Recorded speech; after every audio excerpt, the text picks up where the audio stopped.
gente viendo la corrupción moral y espiritual del templo, que era una cueva de ladrones, como dijo el Señor, pues preferían irse a poquitos metros del templo, a este estanque que ustedes van a visitar mañana, a esperar algo que nunca sucedía, ¿vale? Allá había una multitud de enfermos. Y dice que había un hombre que hacía 38 años que estaba enfermo. Cuando Jesús lo vio acostado y supo que llevaba ya mucho tiempo, le dijo, ¿quieres ser sano? Y este hombre le dice, Señor, le respondió el enfermo, no tengo nadie que me meta en el estanque cuando se agita el agua. Entre tanto que yo voy, desciende otro antes que yo. Jesús le dijo, levántate, toma tu lecho y anda. Al instante, aquel hombre fue sanado y tomó su lecho y anduvo, y era día de reposo. Entonces, los judíos le dijeron a aquel que había sido sanado, es día de reposo, no te es lícito llevar tu lecho. Jesús le dijeron, o él dijo, perdón, el que me sanó, él me dijo, toma tu lecho y anda. Y le preguntaron, ¿y quién es el que te dijo, toma tu lecho y anda? Y el que había sido sanado no sabía quién era, porque Jesús se había apartado de la gente que estaba en aquel lugar. Después le halló Jesús en el templo, van a ver que de ahí al templo hay menos de 50 metros, y le dijo, mira, has sido sanado, no peques más para que no te venga una cosa peor. El hombre se fue y dio aviso a los judíos de que Jesús era el que le había sanado. Por esta causa los judíos perseguían a Jesús y procuraban matarle porque hacía estas cosas en el día de reposo. Y por lo visto para los judíos ayudar a una persona en día de reposo era un pecado mortal. Jesús le dijo, mi Padre hasta ahora trabaja y yo trabajo. Por esto los judíos aún más procuraban matarle, porque no solo quebrantaba el día de reposo, según ellos, sino que además decía que Dios era su propio Padre, haciéndose igual a Dios. ¿Te das cuenta? Entonces, el único pasaje en toda la Biblia que nos habla del estanque de Betesda es San Juan capítulo 5. Si no fuera por Juan, hay muchísimas cosas que Jesús hizo que nunca nos hubiéramos enterado. Una de ellas, la sanidad del paralítico de Betesda. Otra de ellas, la conversación que mantuvo con la mujer samaritana junto al pozo de Jacob. Nadie cuenta eso más que Juan. Tampoco sabríamos la resurrección de Lázaro. Tampoco sabríamos la curación del ciego de nacimiento. Y tantas cosas como, por ejemplo, el primer milagro, Juan capítulo 2, de las bodas de Caná. Es decir, los milagros, aunque no lo llama Juan así, sino las señales que aparecen en el Evangelio según San Juan, algunas de ellas no aparecen en ninguna otra parte, ¿vale? Entonces, lo que Juan intenta con su Evangelio es presentarnos al Señor Jesucristo de 7 formas diferentes. Ustedes son capaces de aprenderse esta noche un número, ¿no? Sí. 2, 4, 5, 6, 6, 9, 11. 2, 4, 5, 6, 6, 9, 11. A ver, ¿cuál es? 2, 4, 5, 6, 6, 9, 11. Perfecto. 7 números y 7 palabras, ¿se pueden aprender? Sí. Para el capítulo 2 vamos a poner calidad. El Señor convirtió agua en vino de calidad. El Señor de la calidad hace todo exquisitamente, ¿no? Capítulo 4, el espacio.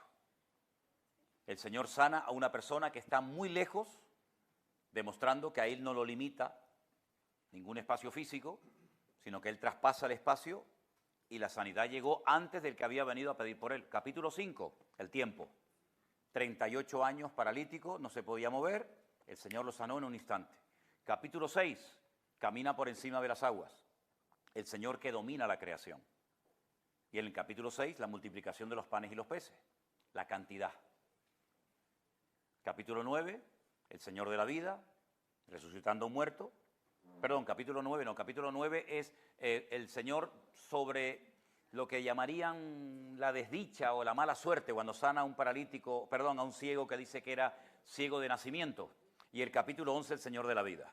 Entonces tenemos el 2, la calidad, el 4, el espacio, el 5, el tiempo, el 6, la naturaleza, el 6, también la cantidad, el 9, la desdicha humana o la mala suerte, como dirán los del mundo, y el capítulo 11, la resurrección en la vida.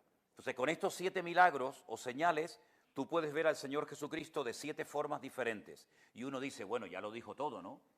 Ya no hay manera de sorprender más a la audiencia contando más cosas de Cristo.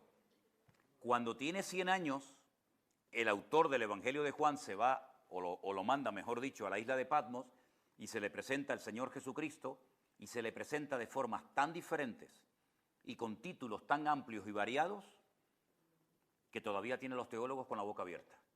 Los títulos y las formas y las presentaciones de Cristo a Juan en la isla de Patmos superan a Mateo, a Marcos, a Lucas, a Juan, a Primera de Pedro, Primera de Juan, Segunda de Juan, Judas, Colosenses, Tesalonicenses. No hay ninguna descripción tan amplia y profunda como la que este hombre recibe en la isla de Patmos cuando está allí desterrado por causa de la palabra. Es decir, nunca terminaremos de conocer la grandeza y la maravillosa esencia y la figura de nuestro Señor Jesucristo. Y mañana vais a tener la oportunidad de estar en un lugar donde el Señor hizo un milagro espectacular. Y cuando vayamos a Galilea, ustedes van a poder estar en otro lugar del capítulo 6, donde caminó por encima de las aguas, y en Tajma, donde multiplicó los panes y los peces.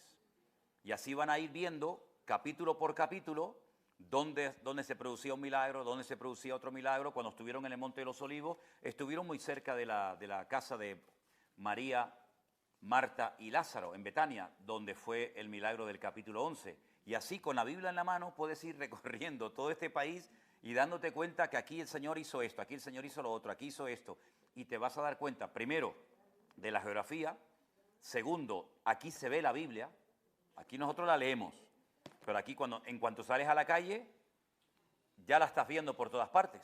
La arqueología, la literatura, en fin, todo te habla de Biblia, Biblia, Biblia, Biblia y de Dios por todas partes. Porque esta es la tierra de los profetas, esta es la tierra de los apóstoles, aquí se escribió la Biblia, aquí nació la iglesia y aquí nació, murió, resucitó, ascendió el Señor Jesucristo y aquí volverá otra vez cuando ponga sus pies sobre el Monte de los Olivos. Es decir, estás en un lugar, como veíamos hoy en el mapa ese en el museo, el ombligo. Los judíos llaman a Jerusalén el ombligo del mundo, ¿verdad? El ombligo de la tierra. Y ellos dicen que desde el monte Moriah, donde están ahora mismo las explanadas, desde ahí Dios creó el mundo. Porque geográficamente, si analizas y ves las dimensiones y los datos que te da el libro del Génesis, aquí estaba el centro del jardín del Edén. Un extremo era el río Éufrates y Tigris, en la Mesopotamia, que lo menciona la Biblia. Otro extremo era el río Nilo, y el centro geográfico del jardín del Edén, donde probablemente estuvo Adán y Eva, era en el monte Moriah, aquí en la ciudad de Jerusalén. Es decir, te das cuenta de que todo apunta siempre en una misma dirección, porque aquí era donde, entre comillas, vivía Dios, donde depositó su gloria. Ahora pueden entender cuando Jonás recibe el llamado para ir a predicar a Nínive, él dice que ¿qué quería hacer? Huir. ¿De quién? De la presencia de Dios. ¿Por qué? Porque en la mentalidad de ellos, Dios vivía aquí, en este círculo pequeño, y cada vez que te separaba de Jerusalén eran como grandes círculos concéntricos, y cuanto más te vas separando de Jerusalén, más te vas separando de la gloria de Dios. Entonces él se fue a Jaffa o a Jope, y él dice, allí no llega la gloria del Señor, la gloria del Señor está aquí. ¿Te das cuenta? En fin, esas cosas que llaman tanto la atención de la Biblia, ¿no? Bueno, entonces, hermanos, mañana vamos a ir allí y vamos a intentar, a ver si está abierto. Yo voy a intentar llevarlos a la mazmorra. Nadie tiene que tener claustrofobia porque está iluminada. Si quieren podemos apagar la luz para que vean lo que se siente, ¿no? Pero la mazmorra donde estuvo Barrabás, ¿vale? Tenemos que bajar una escalera. Hoy en día bajamos una escalera, pero van a ver un hueco en el techo y lo que hacían es que los tiraban. Te podías partir un fémur, una cadera, te podías quebrar lo que fuera, y ahí te quedaba. Y una vez abajo eran las tinieblas más oscuras y terribles. Cuanto peor era el delito, más abajo te metían, ¿verdad? Y entonces hay un lugar abajo de tormento donde los amarraban, van a ver que en la roca han hecho como unos huecos, metían una cadena, y entonces te amarraban por aquí o te amarraban de las piernas y te dejaban como 1 palmo, 2 palmos del suelo, colgado días y días. Van a ver que hay como especie de una pileta. Hoy en día no tiene agua, pero tenían agua.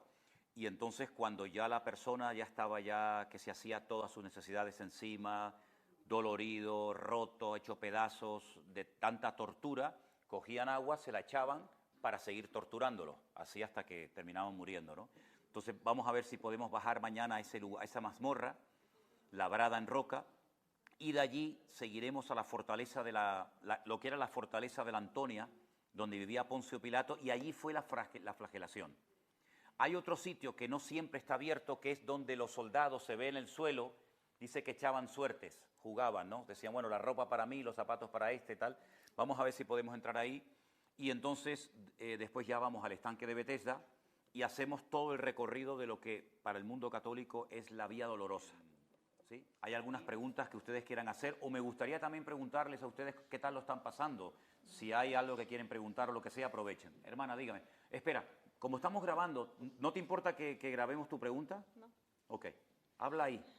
Pastor, mi hermana quiere saber por qué, si hay tantas pruebas, evidencias de que Jesucristo vino y estuvo aquí, ¿por qué los judíos no lo aceptan? Bueno, es una pregunta muy interesante. Primeramente, eso no es producto de la casualidad, sino que hay un texto del libro de Isaías que dice que leerían y no entenderían. Habría una ceguera espiritual temporal, porque no tiene explicación, ¿no? Un pueblo tan inteligente, un pueblo tan culto, un pueblo que ha levantado un país de la nada en poco tiempo, ¿cómo es posible que lean y no entiendan? Es que dice que llegaría un momento que leerían y no entenderían. No entenderían. De hecho, aquí se han hecho pruebas de jóvenes que han salido, por ejemplo, por la calle y le han dicho a ellos, ¿puede leer aquí, por favor, Isaías capítulo 53? Y te dicen, no entiendo nada. ¿Pero cómo que no entiende nada? Si está leyendo en su propio idioma. Es una cosa increíble. Eso por una parte. Pero por otra parte, yo me compré una vez aquí un libro, estoy siempre comprándome libros, ¿no? Y me compré un libro que decía, ¿por qué nosotros los judíos no creemos en Jesús? Entonces yo quería saber qué argumentos presentaba. El principal argumento que presentan es que Jesús no unió a todas las tribus de Israel y no trajo la paz. Sí la trajo, pero no desde el punto de vista de ellos. Fíjense que el día de la ascensión, los discípulos le podían haber preguntado 40.000 cosas al Señor. Pero fíjate la pregunta que le hacen. Bueno, está bien, has resucitado, has muerto, has hecho milagros, todo lo que tú quieras, maravilloso. Pero una pregunta, ¿vas a restaurar el reino, sí o no? Porque ellos siempre tienen la gloria esa perdida, ¿no? De los reyes, del templo, y quieren volver a ese pasado glorioso, ¿no? Entonces, ¿vas a restaurar el reino, sí o no? Y le dijeron, no os toca a vosotros saber las sazones que el Padre puso en su sola potestad. Como diciendo, a ustedes eso no les interesa ahora, ustedes lo que tienen que hacer es ir, esperar la promesa del Padre, ir por todo el mundo y predicar el Evangelio a toda criatura. Entonces hay una ceguera espiritual. Pablo dice que pone el símil o la metáfora de cuando Moisés dice que bajó del monte Sinaí y se tuvo que poner un velo en la cara porque le brillaba el rostro. Dice, ese velo aún lo tienen, pero en el corazón. Dice, y hasta que no se conviertan a Cristo, el velo no les será quitado. Llegará un momento en el que millones de judíos se van a convertir. Millones, millones y millones. No te puedes ni imaginar. Pero esa ceguera temporal, ese rechazo temporal del Evangelio, lo que ha hecho es que entrara lo que Pablo denomina en la carta a los romanos la plenitud de los gentiles. Es decir, ustedes rechazan el Evangelio, muy bien, ahora los gentiles van a conocer a Cristo y lo vamos a hacer al revés. Entonces ustedes, en vez de ganarlos a ellos, ellos os van a ganar a vosotros. El problema es que los cristianos no han aprendido a cómo alcanzar a los judíos. Utilizan los mismos sistemas y el mismo método para evangelizar a un judío que a un gentil y no funciona. Es al contrario, cuanto más lo intentes evangelizar, peor y más se cierra, porque no saben cómo alcanzar a un judío, ¿no? Entonces, ¿por qué?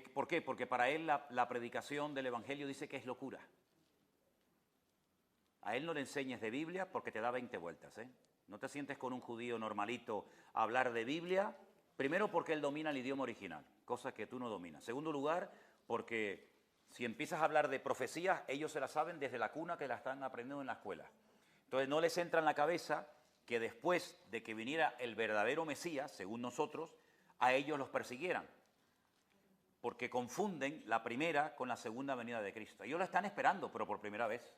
Pero ojo, cuando decimos que los judíos están esperando al Mesías, espérate, porque aquí hay tela que cortar.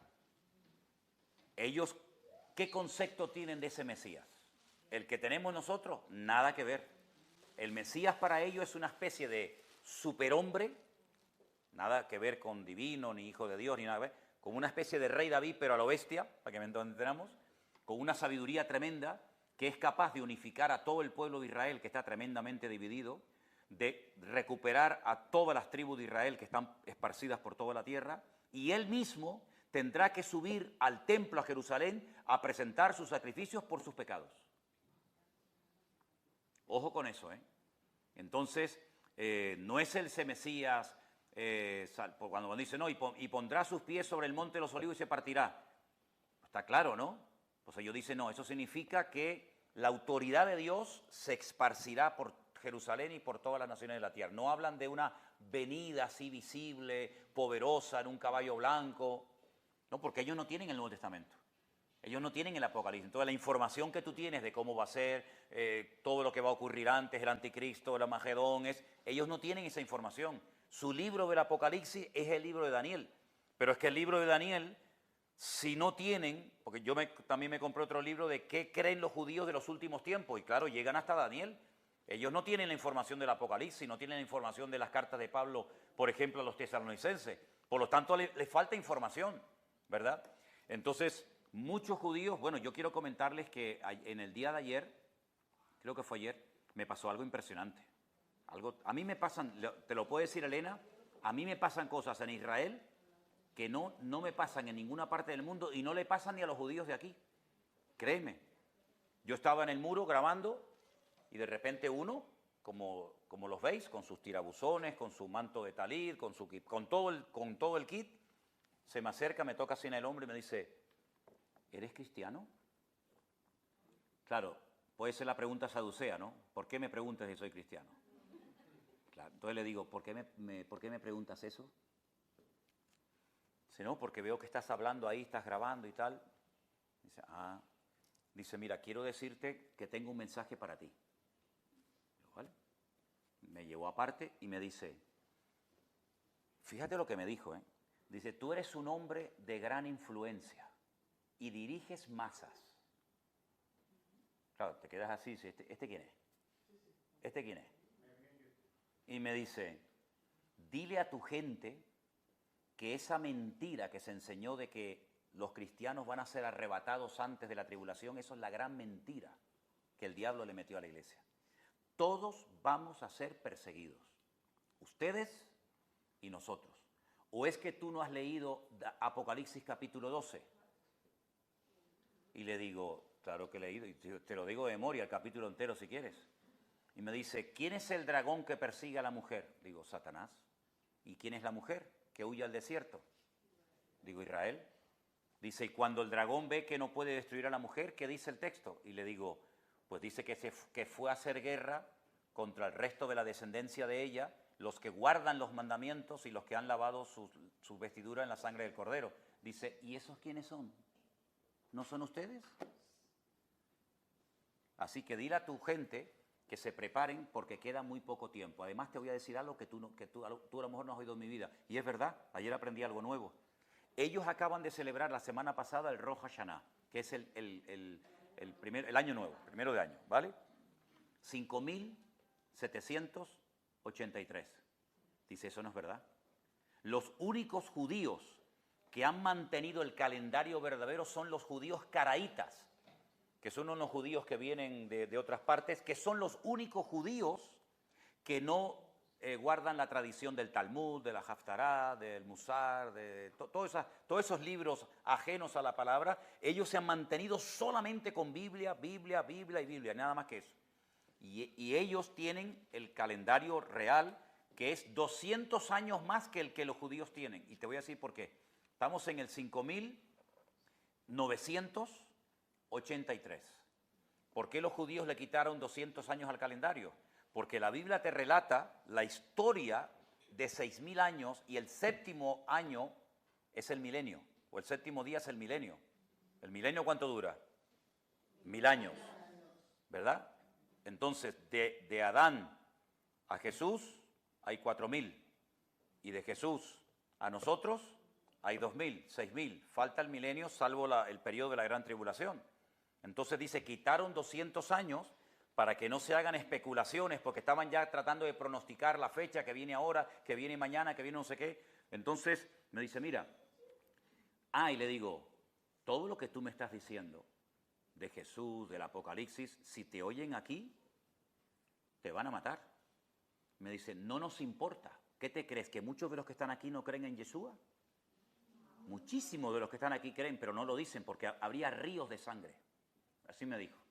Si nosotros estamos en el desierto, enfrente de la ciudad de Jericó, estamos almacenando comida y agua y preparándonos porque sabemos que tarde o temprano, muy pronto, todos sufriremos persecución.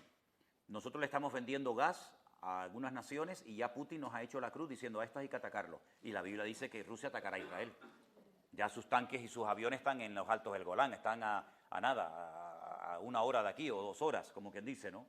Entonces fíjate tú cómo el Señor se está moviendo dentro de este pueblo, pero no lo pueden decir abiertamente por todas las persecuciones y por las matanzas. De hecho, nos han contado aquí que ha habido judíos que se han convertido, que han desaparecido.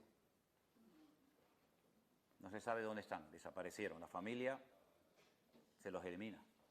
Entonces, hay que orar muchísimo por este pueblo, porque este pueblo va a recibir una revelación del Señor Jesucristo sin precedentes, hasta el punto que la iglesia ha tenido 2000 años para evangelizar el mundo y no lo ha conseguido. Israel en 3 años gana millones de personas, más gente en proporción que lo que ha ganado la iglesia en 2000 años.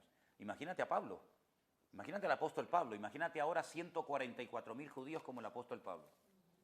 No hay quien los pare. Tú no ves la perseverancia que tienen, con frío, con lluvia, con ganas, sin ganas, por la mañana, por la tarde, están todo el día leyendo la Biblia, orando, todo el día leyendo la Biblia, y no son convertidos. Imagínate esa persona cuando se convierte. Ellos, cuando se van a muchas iglesias, se desilusionan. Porque dice, yo oro 3 veces al día, ayuno no sé cuánto, hago esto, hago... ¿Y ustedes los cristianos? ¿Pero qué cristianismo viven ustedes? No les entra en la cabeza el cristianismo light, sin compromiso, sin esfuerzo, que la mayoría de los cristianos hacen. Entonces, por eso ellos tienen sus propias congregaciones, porque no se adaptan a los cristianos que dicen, bueno, este va al culto cuando quiere, cuando no quiere no va al culto. Tú los vas a ver a los niños. Ayer veíamos niños así chiquititos, haciendo sus oraciones desde la cuna. Entonces, es un pueblo que está en un periodo de tratamiento, pero lo que me decía él, este chico también, que es un hermano en Cristo, después incluso nos pusimos la mano por encima y oramos juntos, y me decía, es que no aprendemos, esa base de palos, a base de la vara del Señor, es la única manera de que el pueblo entre por vereda, ¿no? Así que Dios está haciendo cosas tremendas, créeme, cosas realmente tremendas, y queda poco tiempo para todo lo que va a suceder, ¿no? ¿Sí? ¿Alguien había levantado la mano, no? Eras tú, ok. ¿Alguien tiene alguna pregunta que quiere hacer en esta noche? Hermano. No se oye. Sí, pásale un segundito al micrófono para que quede ahí grabadito tu pregunta, ¿sí? Porque después la gente ve estos programas en casa y dice, ay, es que no escuchamos lo que dijeron. Dime. Buenas noches. Bueno, antes que nada, agradecer su paciencia que tiene con nosotros en este tipo. Bueno. Nos estamos pasando súper bien, aprendiendo demasiado y disfrutando demasiado este viaje. Entonces, muchísimas gracias. Amén. La pregunta es, ayer que fuimos al Museo del Templo, mostraron los planos que tienen ya para construir el nuevo templo. Mi pregunta es, ¿qué tanto tiempo han estado hablando de esa construcción y qué tanto tiempo se han estado preparando? Si eso tiene poco relativamente, o desde siempre, desde que se fundó de nuevo Israel, hace 70 años, empezaron con eso, o es algo relativamente nuevo, porque los planos se veían súper modernos. Sí. Se veían un edificio muy tecnológicamente avanzado, digamos, no nada que ver con un templo tradicional o algo así. Entonces la pregunta es... Bueno, el sueño del pueblo de Israel siempre fue poder recuperar su tierra, lo cual les parecía algo impensable. De hecho, si hoy prestaron atención al museo que fuimos, tenían casi más fe y más esperanza los pastores evangélicos o protestantes de que Israel recuperaría su tierra que ellos mismos, ¿no? De hecho, multimillonarios judíos, viendo que era imposible, oye, es que han pasado 2000 años, que no es una broma, ¿no? Ellos llegaron a plantearse comprar grandes terrenos en África y llamarlos Israel, porque ellos veían que era imposible que este país volviera a caer en sus manos. Pero fue posible, ¿no? Fue posible. En pocas horas pasó de ser un país que no existía a convertirse en una potencia impresionante, ¿no? Con todo lo que ve. Porque todo lo que vemos, todas las carreteras, la luz, el agua, los hoteles, los teléfonos, los colegios, absolutamente todo no existía hace 74 años atrás. Es decir, han levantado un país de la ruina. Y aquí porque ustedes todo lo ven muy seco, pero cuando vayamos al desierto y vayamos a Galilea, es que esta gente ha hecho reverdecer el desierto, ¿no? Es una cosa increíble. Por una parte, el sueño era siempre recuperar Israel, ¿no? Recuperar su tierra y venir algún día. Pero el sueño de todo judío, aunque en el fondo no sea creyente del todo, es que el templo se vuelva a inaugurar.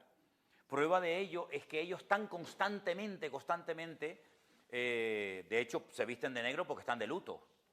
No porque no tengan otra cosa que hacer, están de luto porque no tienen su templo.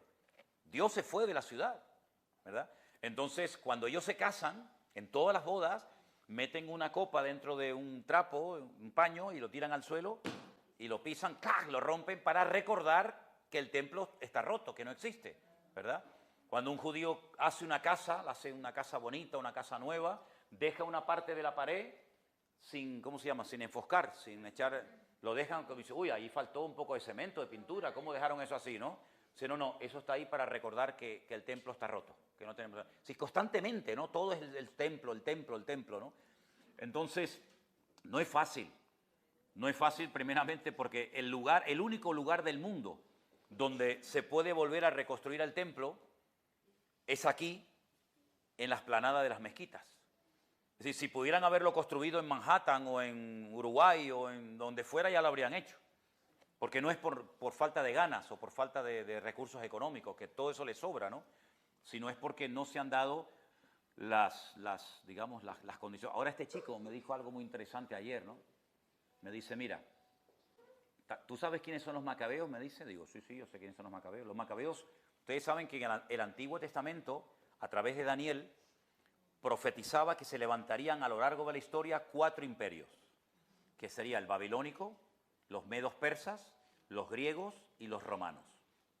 Cuando Daniel escribe su libro, él está en el imperio babilónico, primero. Él llegó a conocer parte del levantamiento de los medos persas, ¿vale? Eran dos pueblos, digamos, que se unieron, los persas, que son los iraníes, y los medos, que existen hoy en día, pero con otro nombre, que son los kurdos, que son los que no tienen tierra. Ellos se unieron para poder derrotar al imperio babilónico. Cuando termina el Antiguo Testamento, vemos a Babilonia, vemos a los medos persas, pero no vemos a los griegos. Y cuando abrimos las páginas del Nuevo Testamento, nos encontramos con los romanos. Ya está aquí Poncio Pilato, las legiones romanas, y uno dice, uy, pero ¿y el tercer imperio, los griegos? No aparecen en el Antiguo Testamento, porque es que entre el Antiguo Testamento y el Nuevo Testamento hay más de 400 años de historia, de silencio, que no relata nada la Biblia. Si uno quiere averiguar, si uno quiere saber qué pasó en ese tiempo, fíjate tú los griegos, de quién estamos hablando, ¿no? Alejandro Magno, etcétera, etcétera, que una influencia tremenda, ¿no? E incluso nosotros la famosa democracia, las olimpiadas y tal, pues uno tiene que ir a la historia del pueblo de Israel, que se encuentra en Primera y en Segunda de Macabeos, que los católicos en el siglo XVI le metieron esos 2 libros al Antiguo Testamento para que la gente supiera qué pasó entre el Antiguo y el Nuevo Testamento. Ni los judíos metieron en sus Biblias en el Antiguo Testamento esa historia porque ya se la conocen. No hace falta que me la cuenten porque ya la sé, ¿verdad? Pero como los lectores de la Biblia no la conocían, pues los católicos dijeron, pues le metemos la historia de los macabeos, le metemos la historia de Judith, que es la que se acuesta con el enemigo, le corta la cabeza y tal, la heroína del pueblo de Israel, para conocer qué fue lo que pasó. Los macabeos no se llamaban así, tenían sus propios nombres, Simón, Judá, etc. Eran una familia de varios hermanos y se llaman macabeos porque la palabra macab significa martillo, los que golpean al enemigo, a los griegos. Vale, entonces, ¿qué ocurre? Profanaron el templo de los griegos, lo convirtieron en un gimnasio. Antíoco Epifanes, que fue uno de los... Porque ustedes saben que cuando Alejandro Magno murió, él era homosexual. Él no dejó descendencia. Entonces, ¿qué ocurre? Cuando se muere Alejandro Magno, no hay descendencia. Entonces el mundo dominado por Alejandro Magno lo parten en cuatro, a sus cuatro generales. Creo recordar que eran Casandro, Seleuco, Ptolomeo y Lisimaco. Esos cuatro nombres. Esos cuatro generales se repartieron el mundo. Uno de ellos le tocó lo que es hoy en día Israel. Y entonces cuando él viene aquí, él profana el templo y él coge un cerdo, lo degolla y va al lugar santísimo, derrama la sangre y pone una imagen de sus dioses, de Júpiter, de Mercurio, en fin, los dioses que fueran en aquella época. Jesús dice, cuando veáis la abominación desoladora, la profanación del lugar santísimo, sabéis que el tiempo está corto, ¿no? Entonces el templo, cuando llegan los romanos, no lo profanan, sino que lo destruyen. Y ya el pueblo de Israel se queda diciendo, ¿y ahora? Se inventaron, porque esa es la cruda realidad, se inventaron que las oraciones iban a sustituir a los sacrificios, lo cual es mentira, porque sin derramamiento de sangre no hay perdón de pecados. Como no pueden derramar sangre porque no hay templo, ¿y ahora cómo hacemos? Pues ahora a las 7 de la mañana, la oración de Shacharit, hacemos una oración enorme, un montón de salmos, un montón de versículos y tal. Y la oración de la Minjá, que es la de la tarde, a las 3 de la tarde, pues hacemos un montón de oraciones. Y la oración de Arbit, que es la última de la noche, un montón de oraciones. Entonces tienen un libro así, que lo llaman el Sidur, dice, ¿ahora qué me toca? Ahora me toca esta oración, este salmo y este salmo. Y claro, se la aprenden de memoria. Es como el Dios te salve María, llena eres de gracia, Señor. No, ya lo sabíamos de memoria tantas veces que lo hicimos, ¿no? El rosario, te lo sabes de memoria, 3 bolitas del Padre Nuestro, 4 de Santa María. Pues ellos exactamente igual. No es que vamos a rezar el rosario ahora, ni mucho menos, pero bueno, pues a modo de referencia, ¿no?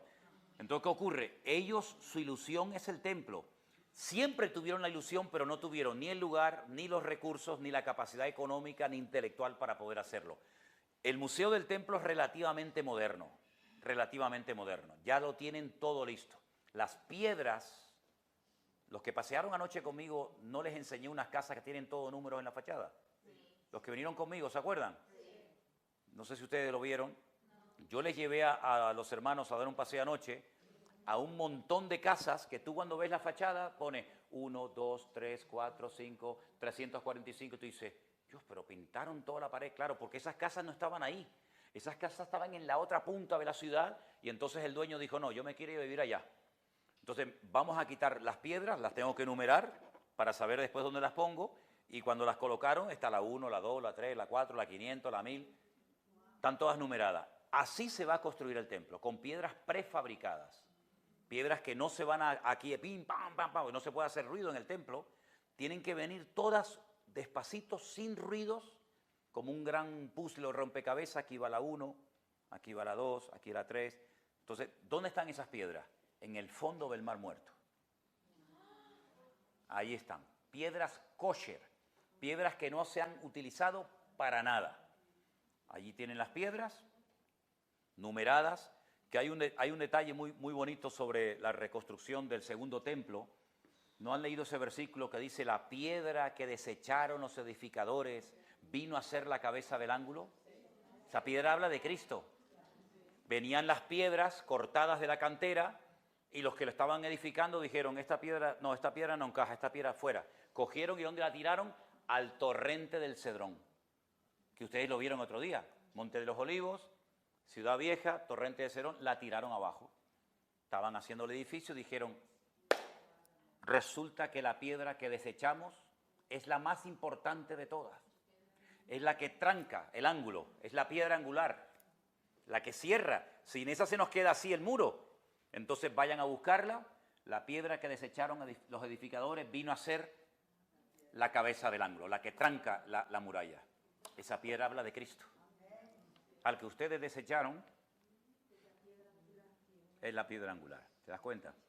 Entonces, el sueño del pueblo de Israel, pero la pregunta es, si tienen los planos, tienen los instrumentos, tienen el dinero, tienen todo, con el poder que tiene esta gente, ¿por qué no suben arriba, le meten 4 patadas a eso y levantan el templo? Porque, parece mentira, hay un detalle que uno dice, pero ¿cómo puede ser eso? Hay una vaca que se llama en hebreo Pará Adumá. Pará es vaca, Adumá es color rojo. La vaca roja. Es una vaca que no se puede manipular genéticamente, que existía en los tiempos bíblicos, que fue desapareciendo con el paso del tiempo, como muchas otras especies desaparecieron, y están volviendo a aparecer, ahora les digo otra, y la tienen que poner sobre el altar, quemarla entera y con las cenizas de esa vaca purificar la explanada del templo. Habla de la sangre de Cristo, que es lo que purifica, ¿verdad? Entonces, hasta que esa vaca no aparezca, no pueden edificar el templo. Ariel Sharon, ¿se acuerdan de Ariel Sharon?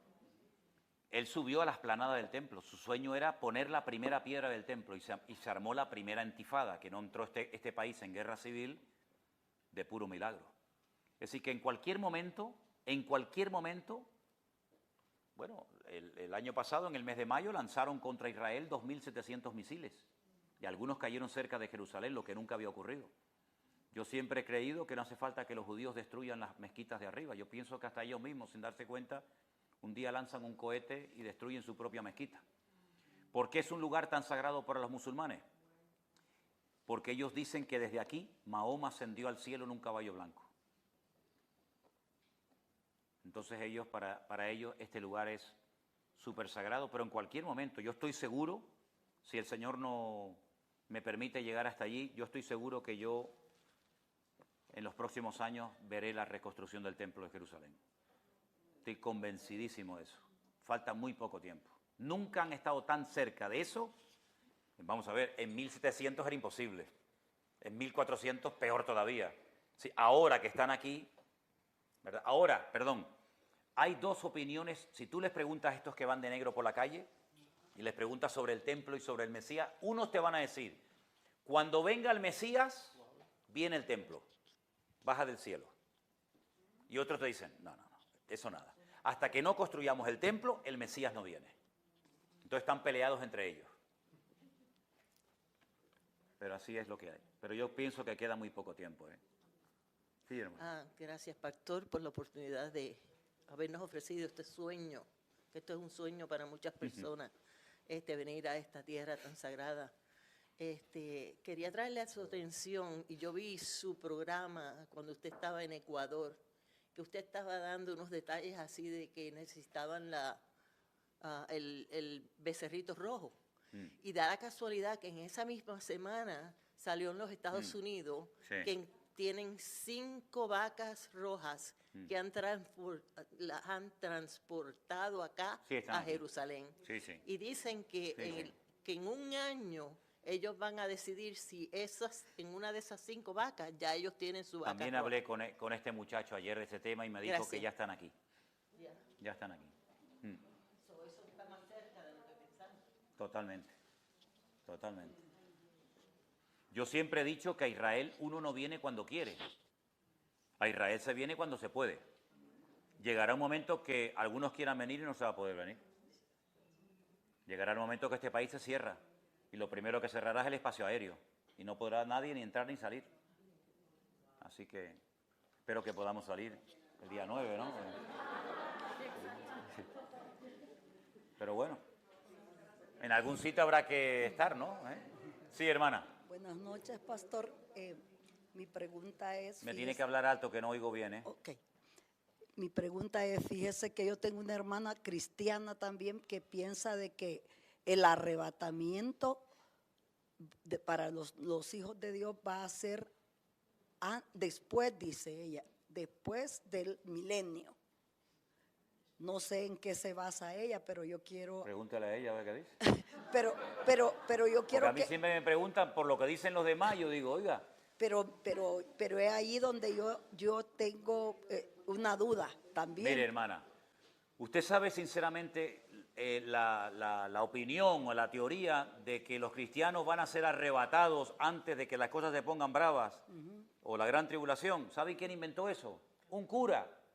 Okay, ¿Cómo? Sí, mire, yo le decía lo siguiente, porque esto no lo saben ni muchos pastores, fíjense lo que le digo. Durante siglos no se podían añadir comentarios a la Biblia. Bueno, esta Biblia que yo tengo no tiene ningún comentario, pero por ejemplo en las páginas atrás ves que tienen, ¿cómo se llama? Concordancias, tienen mapas. Esto era una falta de respeto durante siglos. Durante siglos no se le podía poner nada, ni los titulitos, ¿sabe? Que pone aquí manifestación del hombre de pecado, nada, la Biblia pelada, capítulos y versículos y nada más. No se podía hacer nada. Pero resulta que un sacerdote católico en el 1800 y pico, él dijo que estudiando por su cuenta y riesgo, él había llegado a la conclusión de que la Iglesia católica, que era la única iglesia apostólica romana y la verdadera, pues todo lo demás éramos poroto al aire, no sé lo que éramos, pues iba a ser arrebatada, no iba a experimentar sufrimiento. ¿Por qué? Porque los que mataron a Cristo, porque la Iglesia católica con los judíos siempre ha estado a muerte, siempre ha estado a muerte. No ha habido, salvo algunas excepciones, la historia de la Iglesia católica siempre condenó al judío por ser deicida, por los que mataron a Dios. Y Martín Lutero, el que hizo la gran reforma, las peores barbaridades que se han escrito en la historia contemporánea contra el pueblo de Israel las escribió él, que están escritas en una catedral de arriba abajo, diciendo que había que quemarlos vivos, que había que torturarlos, que había que quemar sus sinagogas, pero cosas terribles, terribles. A mí me han llamado de Alemania y me dicen, oye, pues es verdad lo que tú dijiste. Yo estoy ahora mismo en la fachada de Alemania, de una de las catedrales, y todo eso está escrito. Y eso lo utilizó Adolf Hitler para decir, miren, el padre de la patria espiritual, mira lo que decía esta gente, hay que matarlos a todos. Es increíble, la historia es tremenda. Pues resulta de que ese cura dijo que los que tenían que pagar caro lo que habían hecho con Cristo eran los judíos, y por lo tanto los católicos no iban a estar, la iglesia no iban a estar. Ah, bueno. Entonces hubo un señor llamado Scofield, que era un gran teólogo protestante, que dijo, wow, esto es tremendo, ¿eh? Los cristianos no van a estar en la tribulación. Entonces él fue el primero en la historia que se atrevió a poner comentarios dentro de la Biblia, a pie de página, ¿no? Como hoy en día es normal en la Biblia Thompson, en la Biblia Plenitud, etc. Y claro, cuando los cristianos evangélicos veían que el señor Scofield dijo aquello, dijeron, oye, Scofield no es cualquier cosa, ¿eh? Scofield es un señor que sabe mucho de la Biblia. Bueno, vamos a ver, usted sabrá mucho de la Biblia, pero usted no puede sacar cosas de la Biblia. Como hace poco uno por ahí dijo que Cristo venía en tal fecha y después tuvo que salir a pedir perdón. ¿Vale? Entonces, los cristianos leyeron aquello y dijeron, pues ya está, nos vamos. La gran tribulación para los judíos, que se aguanten por ser malos, por ser asesinos, no sé qué, no sé cuánto. Pero ¿qué creían nuestros hermanos antes de que el señor Scofield pusiese en la Biblia? ¿Qué creían? ¿Cuál era la teología cristiana a lo largo de la historia? Que nos van a perseguir, que vamos a estar siendo perseguidos. El que quiera vivir piadosamente sufrirá persecución. Es más, en la carta, quien la haya escrito a los hebreos, dice que cuando llegaba el momento de pagar el rescate,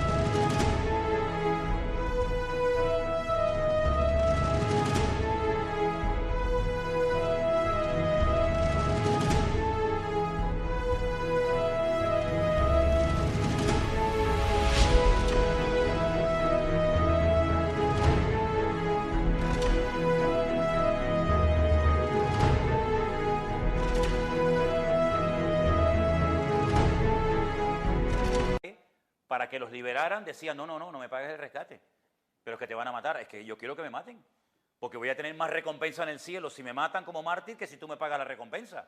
Fíjate el concepto que tenían los cristianos. Pablo dice que él y sus compañeros de ministerio se habían condenado a muerte. Es como si ustedes quieren viajar conmigo, quieren trabajar conmigo, ¿sí? Todos vamos a morir en algún momento, ¿eh? Un día te va a tocar a ti, otro día a ti, Timoteo, otro día a ti, Lucas, otro día a fulano y otro día a mí. Así que antes de que nos condenen, nos condenamos todos a muerte. Estamos todos condenados. Es cuestión de días. Ese era el concepto con el que vivían los cristianos. Entonces, esa idea, que es totalmente antibíblica, de que la iglesia no va a pasar por ese periodo de la historia que se llama la Gran Tribulación, eso es rotundamente falso. Lo que no podemos decir es que Noé y el arca de Noé representa a la iglesia. Pues, ¿cuántas veces decimos, no, la iglesia es como Noé, ¿sí? La iglesia es como Noé, como el arca. ¿Y Noé qué pasó con Noé, mi niño? Noé no pasó por el diluvio. Se lo comió todo. Y el Señor le dijo, métete dentro del arca para que no te haga el diluvio. Tuvo que prepararse, pero el diluvio se lo tragó todo. Entonces, ¿cuándo el Señor ha dicho que el que se convierte no va a ser perseguido, no va a ser maltratado? Es que es muy, muy diferente el cristianismo nuestro aquí ahora a un hermano nuestro en Afganistán, o un hermano nuestro en Corea del Norte. ¿Saben cómo se saludan los chinos cuando se conocen entre ellos? Hermano, ¿cuántas veces has estado en una cárcel? ¿Cuántos latigazos llevas tú encima? Pues mira, yo llevo 35, yo 80. Esa es la forma como se saludan los hermanos allí. El cristianismo no siempre ha sido popular y querido. El cristianismo ha estado bañado en sangre de toda la historia de la humanidad.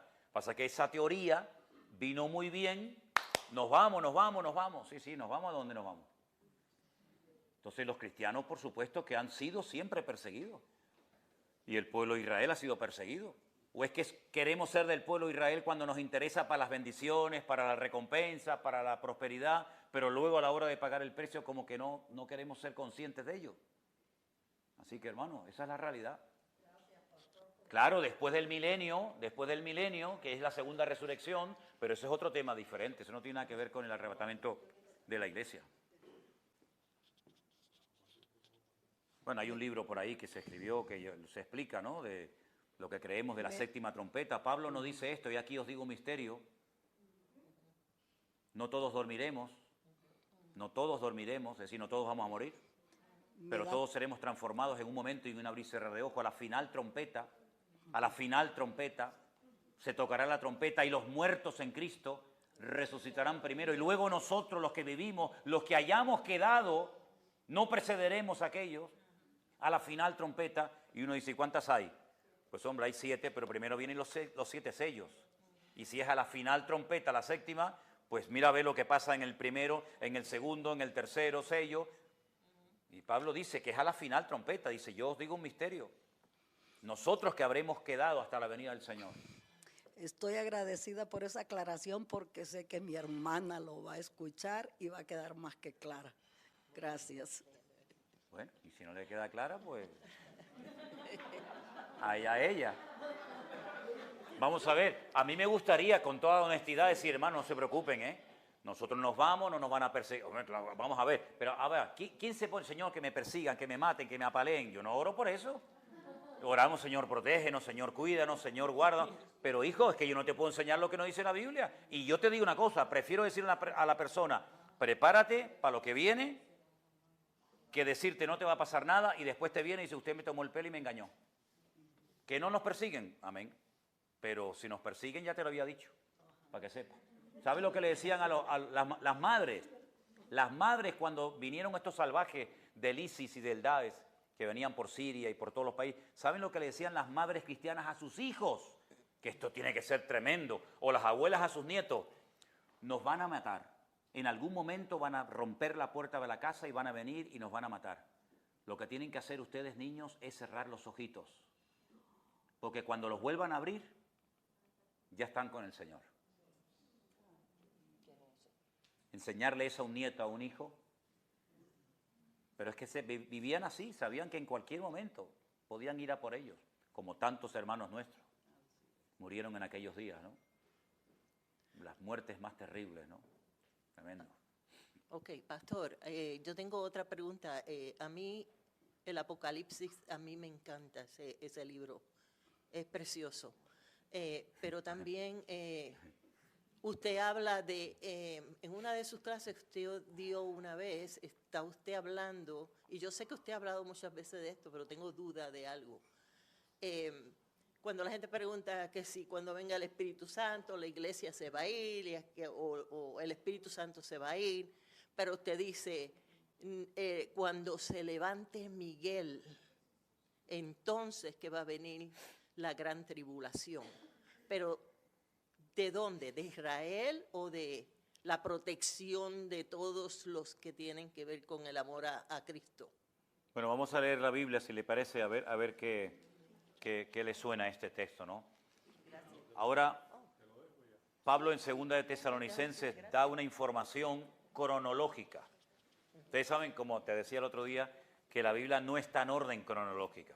Por eso a veces uno se hace un lío, ¿no? Diciendo que es primero Moisés, Abraham, Gedeón. Pero en este caso, este capítulo 2 de 2 de Tesalonicenses está en orden cronológico y dice aquí, con respecto a la venida de nuestro Señor Jesucristo y nuestra reunión con Él, os rogamos, hermanos, que no os dejéis mover fácilmente de vuestro modo de pensar, ni os conturbéis, ni por espíritu, ni por palabra, ni por carta, como si fuera nuestra, en el sentido de que el día del Señor está cerca. Dice, nadie os engañe en ninguna manera, porque no vendrá.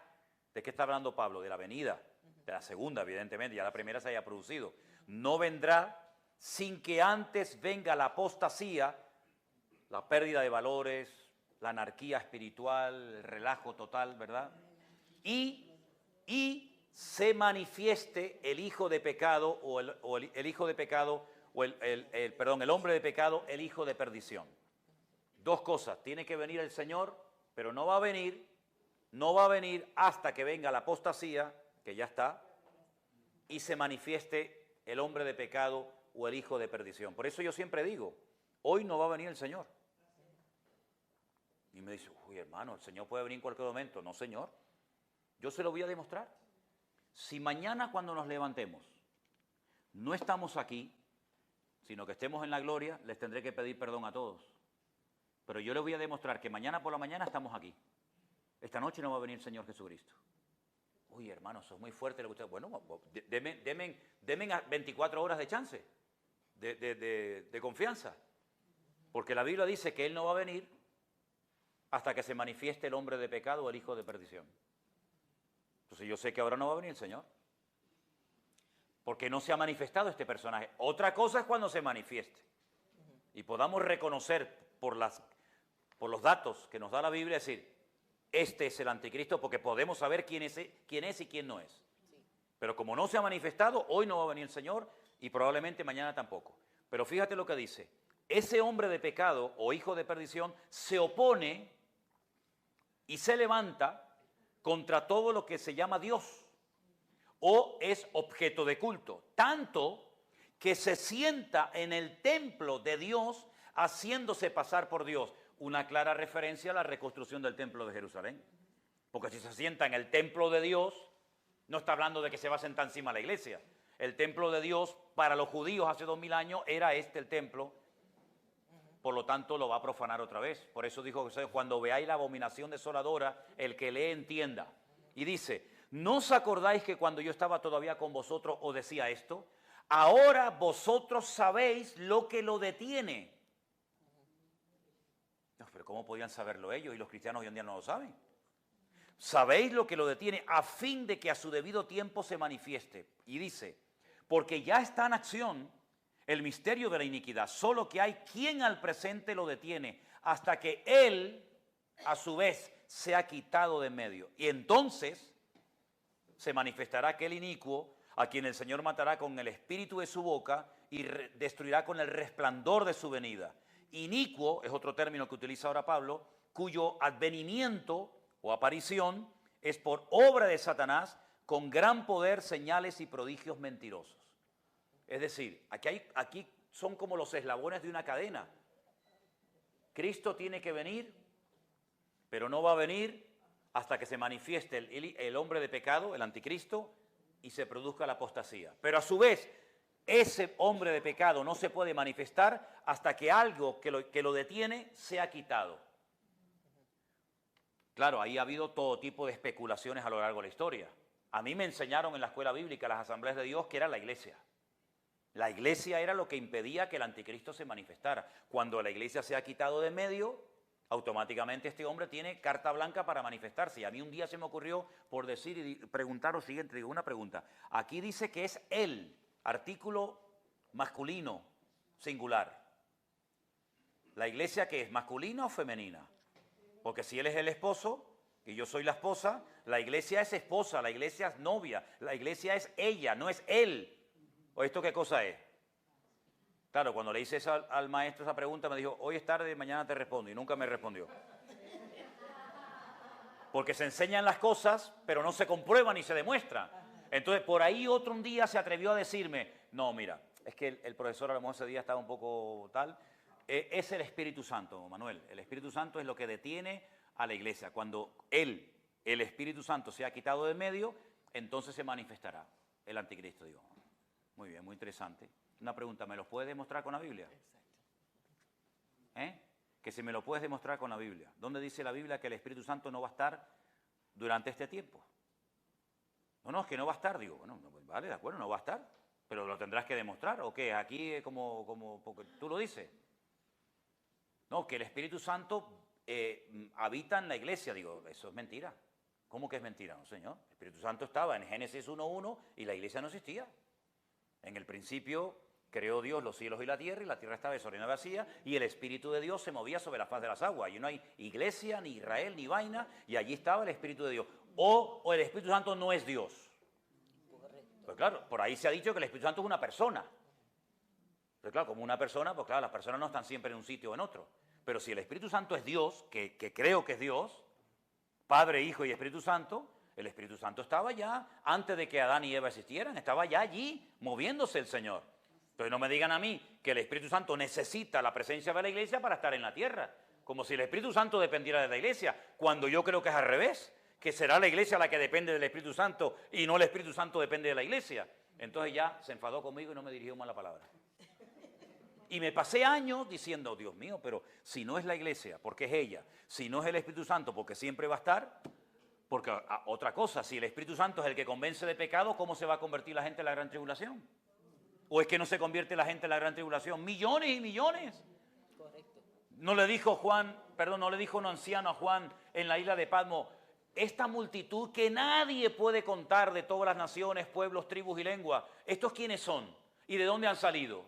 Y Juan dice que lloraba y decía, yo no sé, Señor, yo no sé quiénes son estos.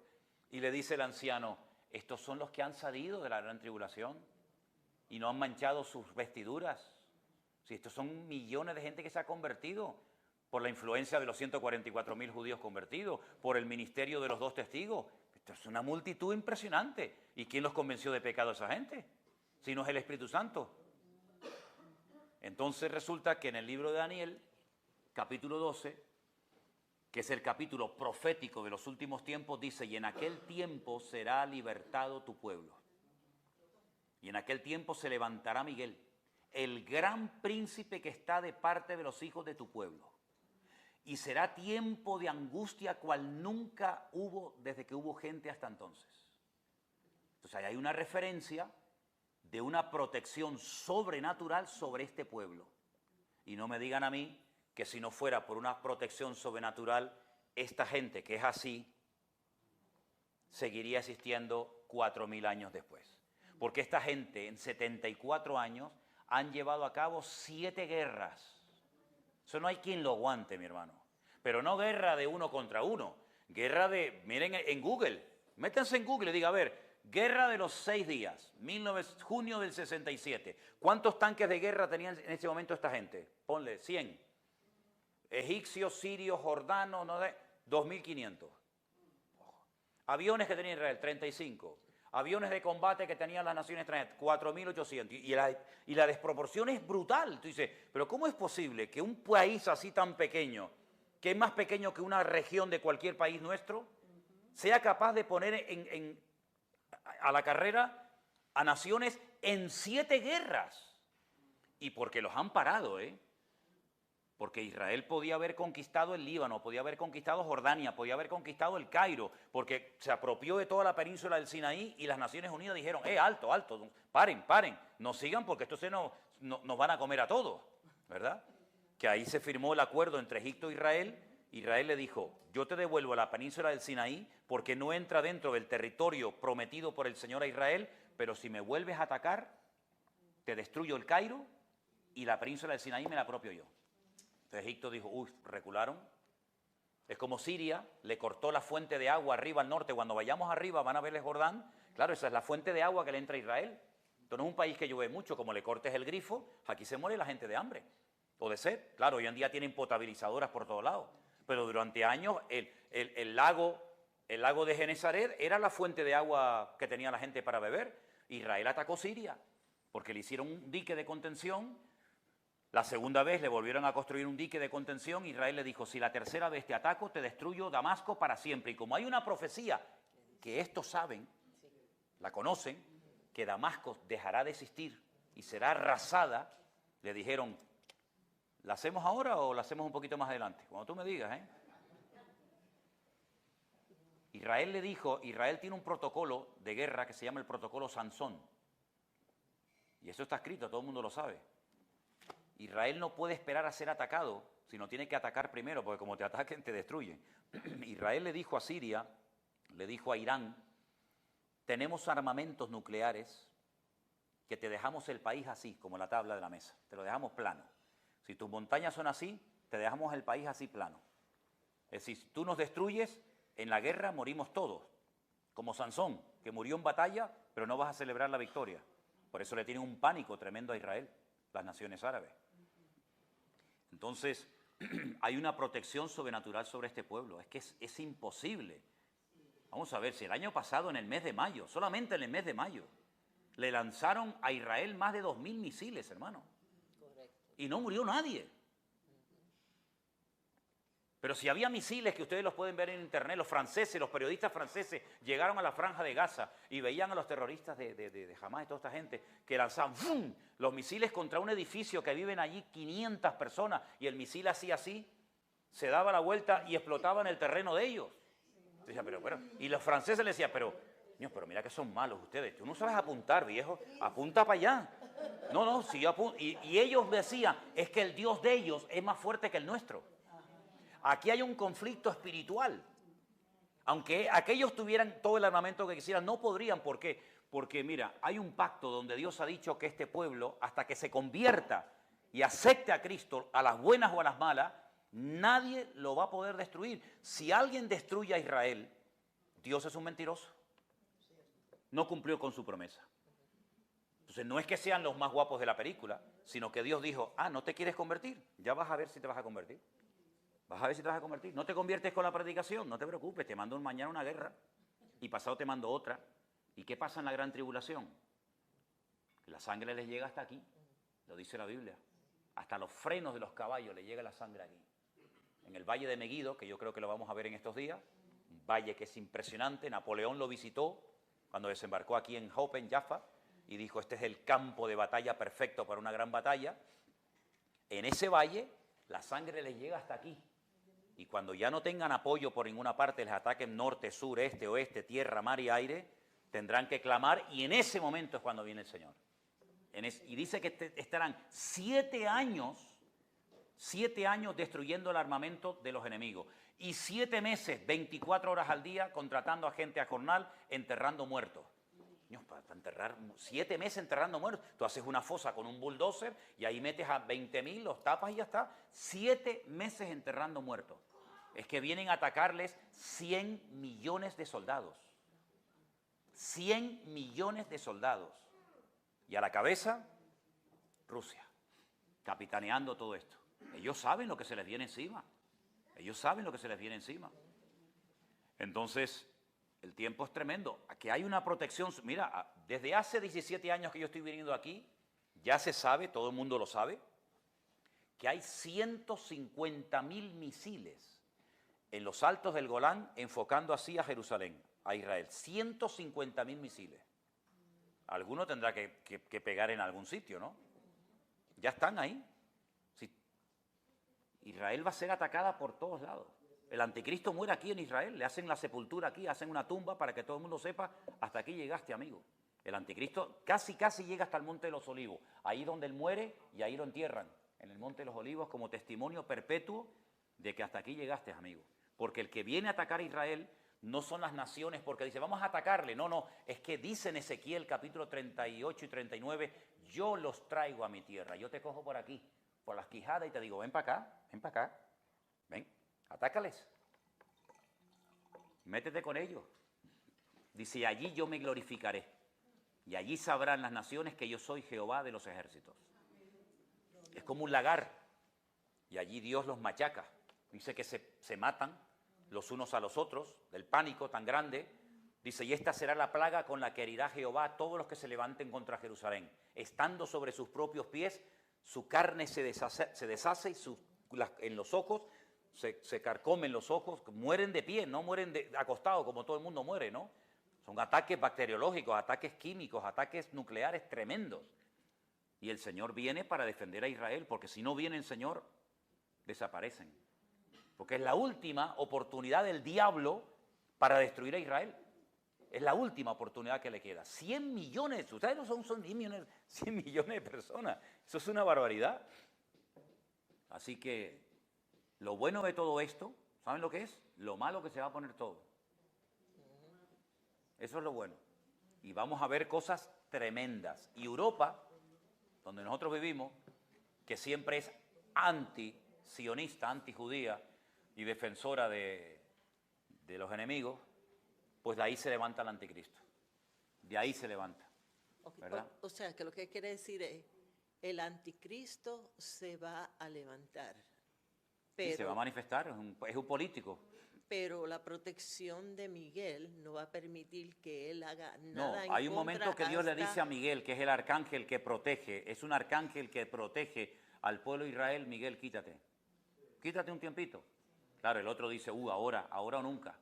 Cuando So- Miguel sea levantado, sea quitado, sea removido, y Satanás reconoce en el mundo espiritual que Israel está sin protección, Exacto. es cuando el otro ataca. Ok, ahí es cuando verdaderamente son la gran tribulación. Esa es la batalla de Armagedón, en el valle de Megido. En ese valle, ustedes cogen la Biblia y ustedes empiezan, ustedes se pueden pegar toda la mañana viendo la Biblia en ese valle. Allí murió,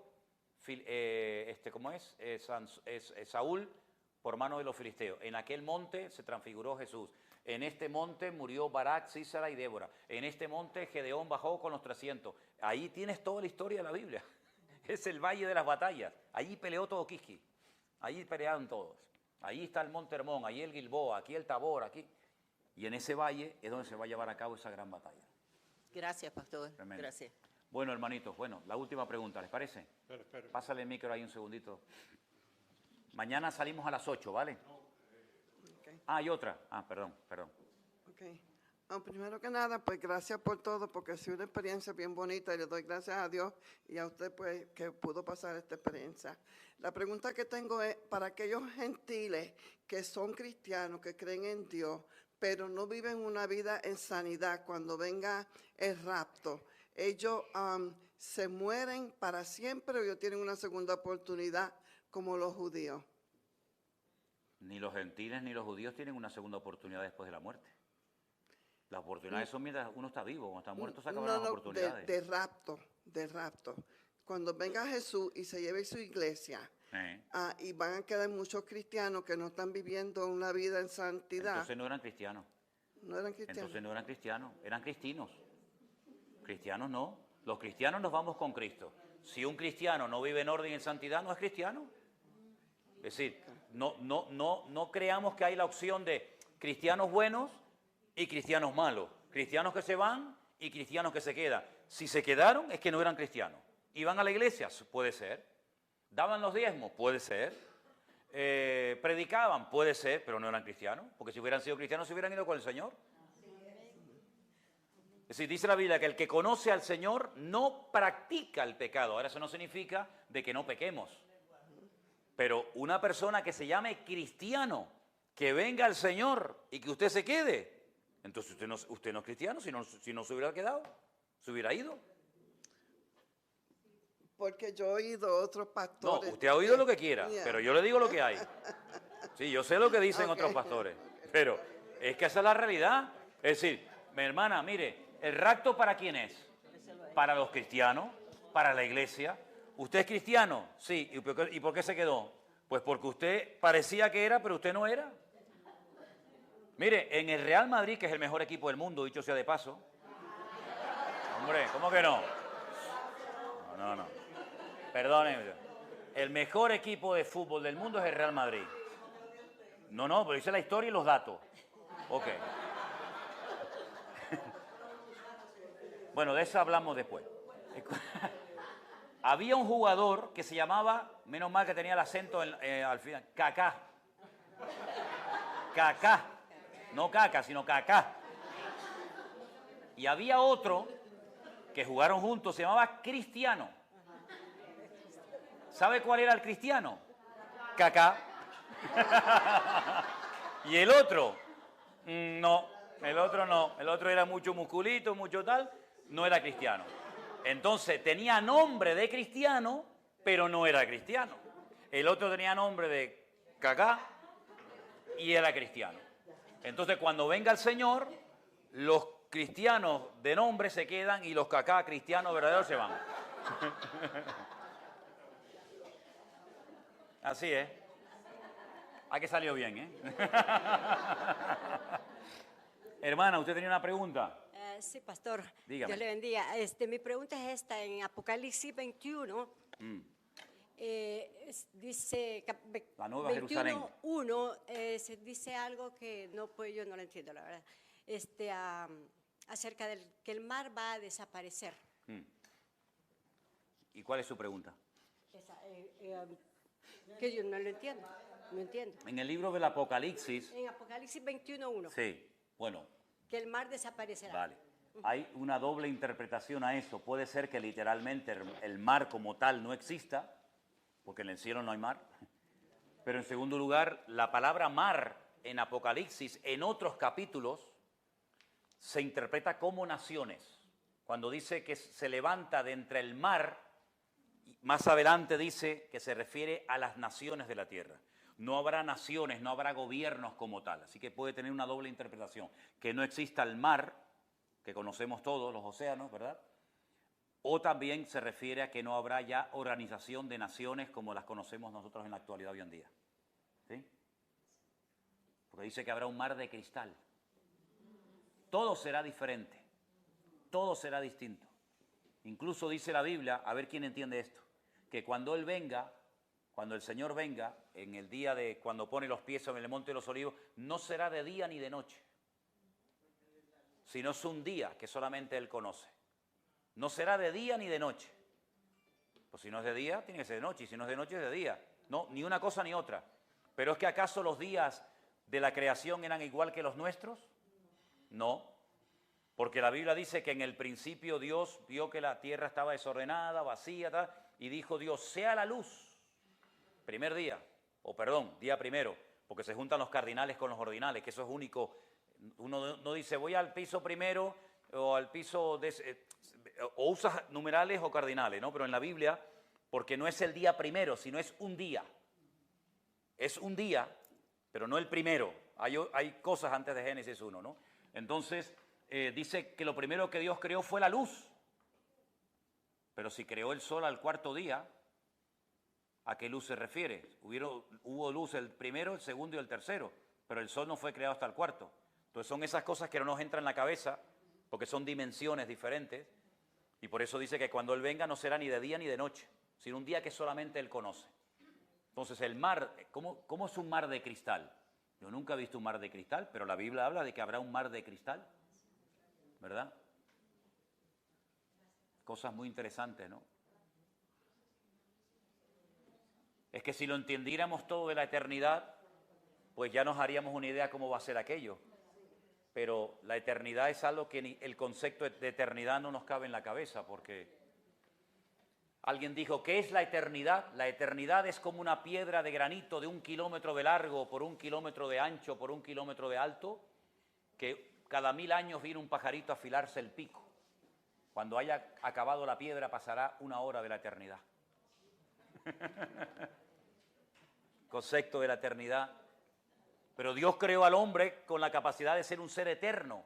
El día que peques te vas a convertir en mortal. Mientras no peques serás eterno. Pero entonces, ¿cómo era aquello?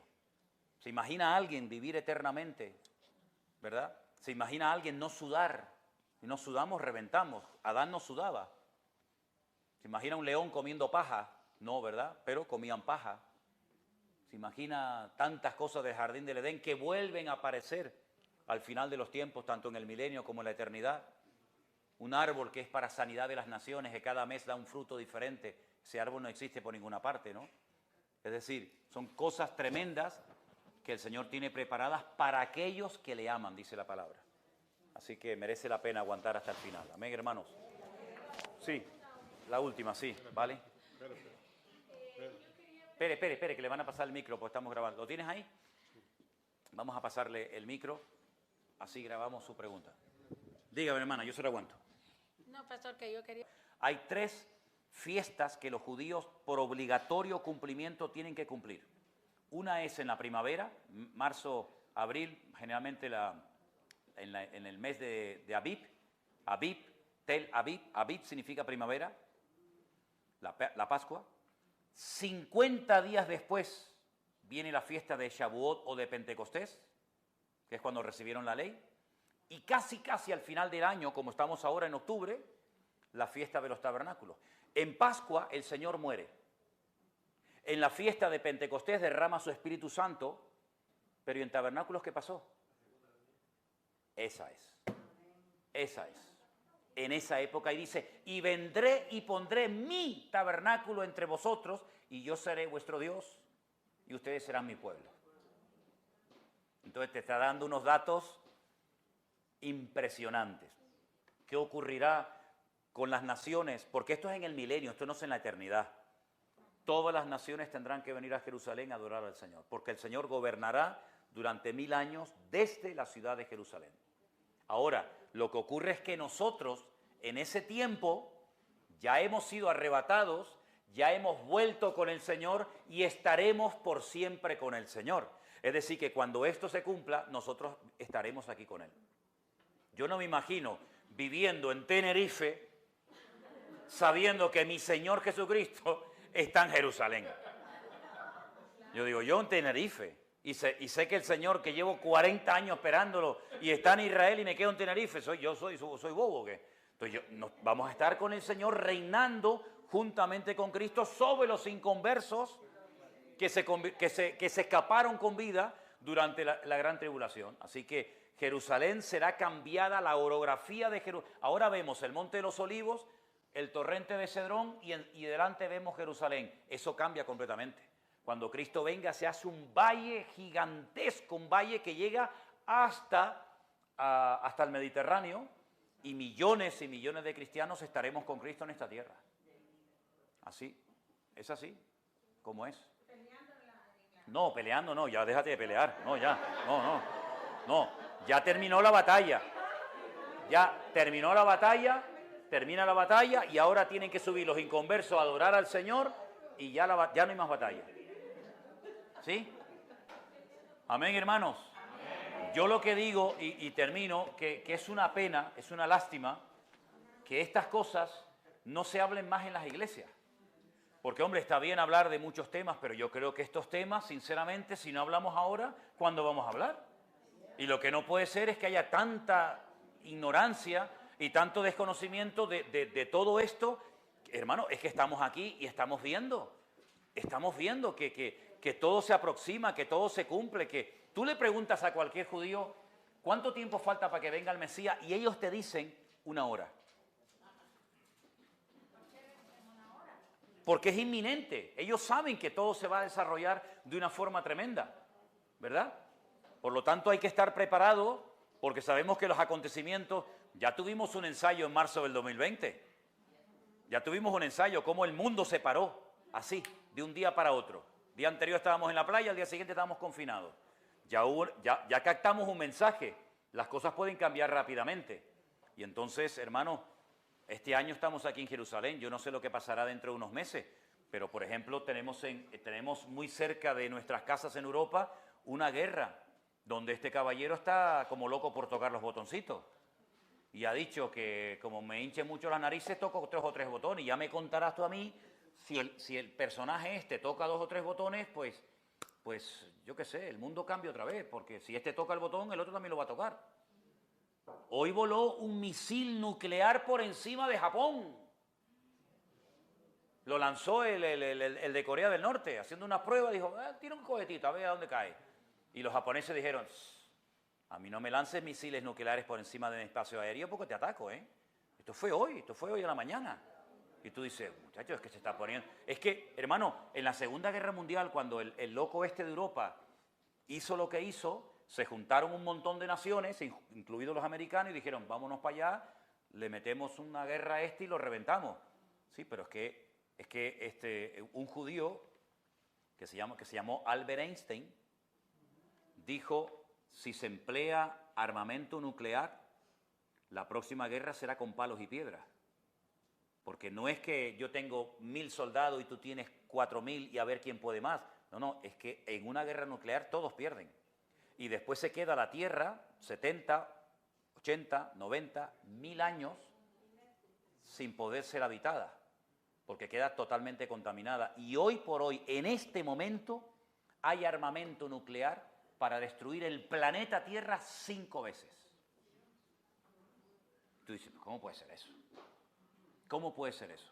Putin acaba de colocar un submarino, que es único en el mundo, no lo tienen ni los gringos, enfrente de las costas de Ucrania, que te lanza un misil nuclear y puede recorrer bajo agua 10.000 kilómetros.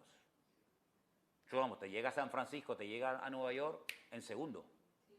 Entonces, queridos hermanos, estamos viviendo en unos tiempos que esto es un polvorín que ustedes no lo ven, no lo vieron en la guagua cuando vinimos el otro día, que se metió un hombre por aquí, el otro se le cruzó y no se armó ahí una carnicería de milagro. Esto es un polvorín, esto por cualquier tontería, ¿verdad? Entonces, hermanos, que el Señor